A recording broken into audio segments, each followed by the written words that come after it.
Welcome to Hannity, and we start tonight with this Fox News alert. In just one moment, we will be joined by the Vice President of our country. JD Vance is in studio with us. Great to have you.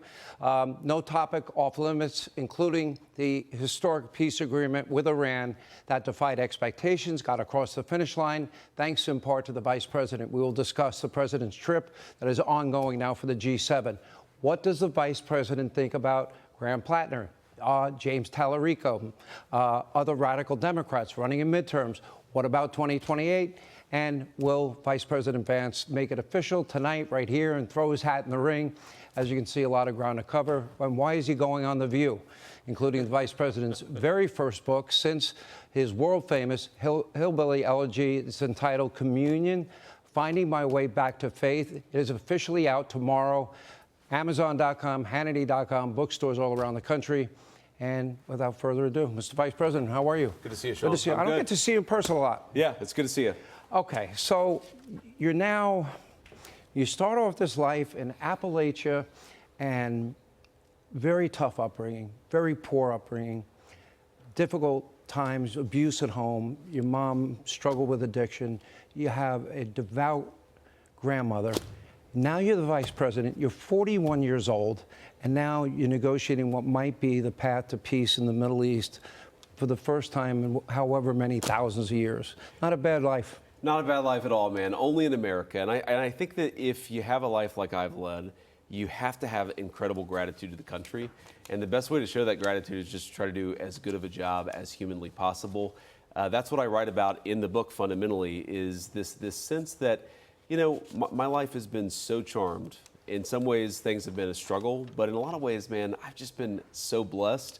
And there's this sense that God was always looking out for me. Even when I strayed from the path, even when I called myself an atheist, that faith that my grandmother had sort of imbued me with was always there in the background. And of course, it's an important part of the way that I go about my duties today, but it's just an important part of who I am. It fundamentally illuminates everything else about me. And hopefully people will pick up the book and learn a little bit about me and learn a little bit about my faith journey, and maybe it'll be useful to them. Well, we'll get into that in more detail. All right, so let's talk about the Iranian deal. Sure.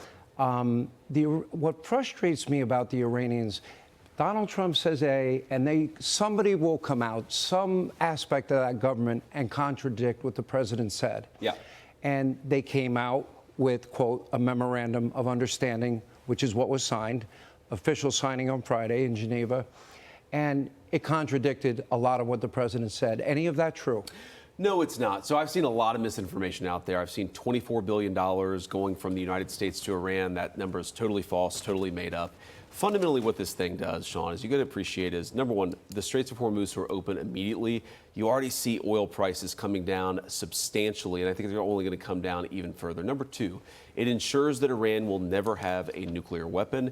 And number three, it does go and say, look, if the Iranians are willing to change their ways, if they're willing to behave like a normal country, stop trying to build a nuclear weapon, stop trying to fund terrorism all over the Middle East, then we are willing to actually fundamentally transform our relationship with them. That's what the president has offered. Now, of course, we would need to verify that. We would need to see real progress and real action, not just words. They know that's part of the deal? Absolutely. It's written right there in the agreement, Sean. And here's the thing. Yes, you're right. Sometimes when, information about this deal will leak out, you'll have somebody on a propaganda channel in that country, in Iran, who will say something that isn't true. I think it's sort of expected. It frustrates me too, but it's expected that some Yahoo is going to say something about the deal that is untrue. What really bothers me and frustrates me, and is unexpected, when the American media literally picks up talking points and propaganda from the RIGC that has no support in the text of the agreement that we've actually negotiated and no basis in reality. This is good for the American people. The Iranians don't get a dime unless they behave and change their behavior. And this means that Iran will never have a nuclear weapon, Sean. That's why we did this. When you say they don't get a dime, do they ever get an American dime, a taxpayer dollar? No. So number one, first of all, they never get a dime of American taxpayer money, ever. Full stop, not even close. Okay. What we have said is there's a lot of economic benefit in the United States relieving a lot of sanctions and welcoming them back into the world economy. There's a lot of benefit there, not American money, but there's a lot of economic prosperity that can flow from that. What the president said to them is, we want you to be a successful country, but for you to be a successful country, you've got to give up on this threat. You've got to give up on this desire to have a nuclear weapon. And if you do that, the United States is willing to have a much better relationship. All right, let me go to this. The number one report that I've been reading leading up to this interview tonight is that the Qataris are giving them $300 billion with the sign, seal, and approval of the U.S. The president did put out a truth, He did. denying all of it. Iran has agreed to never have a nuclear weapon, and the story that the U.S. is paying Iran $300 million is fake news. We are not giving them an American dollar, number one, true, and number two, did the U.S. ever sign off on the Qataris paying them that money? No, we've not. The agreement says they are not getting a single dime of American money. That's just not what this is. What the agreement does say, Sean, is again, if the Iranians behave, and if there are sanctions relief, and if the Iranians are integrated into the world economy, we would invite other countries, not us, but other countries to invest in their country. That's fine, but only if they comply with the terms of the agreement. Really, we have an option here, right? The President of the United States has given us optionality, which is great for the American people. Step back for a second. Their conventional military is destroyed. Their nuclear weapons program is destroyed. The Strait of Hormuz is now open. Now, we have two pathways. Is it open toll-free? It is open toll-free, and that's very explicit in the agreement. But now we have two pathways we can go down. Pathway number one is the Iranian economy continues to be strangled. We don't want that. That's not our desire. But in order for them to get pathway two, which is reintegration into the world economy, they have to behave like a normal country. It's a very simple principle, actually. And what's different about this than previous iterations of the Iranian government, previous negotiations, is one, the president's negotiating from a position of strength. But number two, we're actually talking directly to them. And I can't tell you, Sean, if 5 years down the road they're going to honor that commitment, because I can't predict the future. What I can tell you is if they don't honor their commitments, they don't get a dime from anybody, the United States ever, but a dime from anybody else either. The president has told me many times, he said, I can go back to bombing and obliterate them in 5 minutes at any point I want. How important was it, the two attacks that took place last week, one after an Apache helicopter of ours was hit? Well, what it did, Sean, is it showed that we were serious, that there really are two options here. There's the military option, there's the diplomatic option, and if they were not going to choose the diplomatic option, then the president still had military options to use. But it's not just that, Sean. One of the things the American media has totally underreported is you talk about the Strait of Hormuz. The Iranians try to close off the strait to try to choke off the world energy economy. The American media has totally underreported the fact that over the past 3 weeks, we've gotten more oil out of the Strait of Hormuz under the supervision of United States Central Command than we had the first 3 months of this operation. What does that mean? That means the Iranians' leverage was reducing by the day. That means that our position was growing stronger by the day. And I think that's why we've cut what is fundamentally a good deal for the American people, assuming the Iranians follow through. And if they don't follow through, there's no skin off our back. Nothing changes from where we are right now. A lot of people are questioning why not release the memorandum of understanding. You said it will happen this week. Correct. So there are some diplomatic protocols, Sean. There are some sequencing that the Pakistanis have been involved in this, the Qataris have been involved in this, and what the president has said is the agreement will come out on Friday. He may decide to release the agreement sooner than that, but we have this formal ceremony on Friday, and that's when the president right now wants to release the memorandum. Let me get to this, because this is the most important thing, and the president has been most consistent on this point, and that is they cannot and will never have a nuclear weapon. Correct. How will we be able to verify that? Will we have American inspectors on the ground? What happens to the nuclear dust?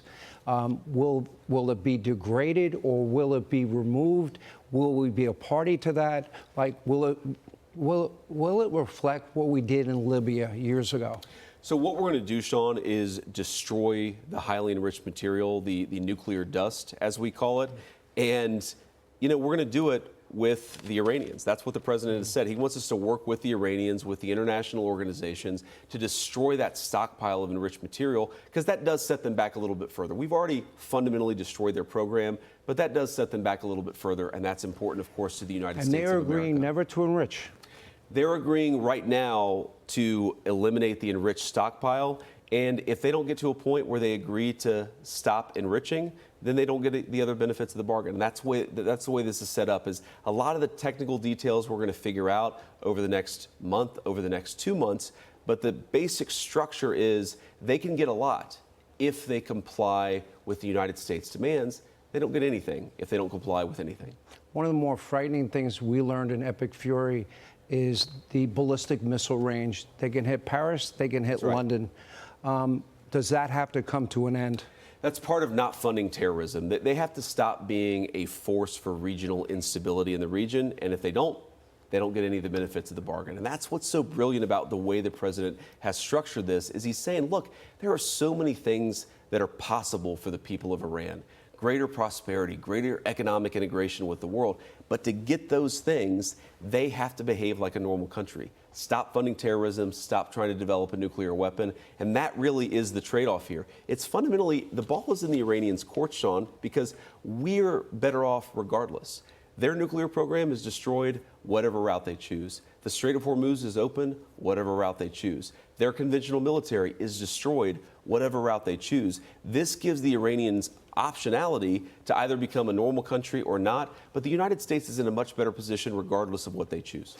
You expressed an optimism that kind of surprised me earlier today in believing that the relationship has changed. You referred to and referenced the fact that for the first time in 47 years, America is going directly to the leadership there, Correct. Including hardliners and the more political aligned.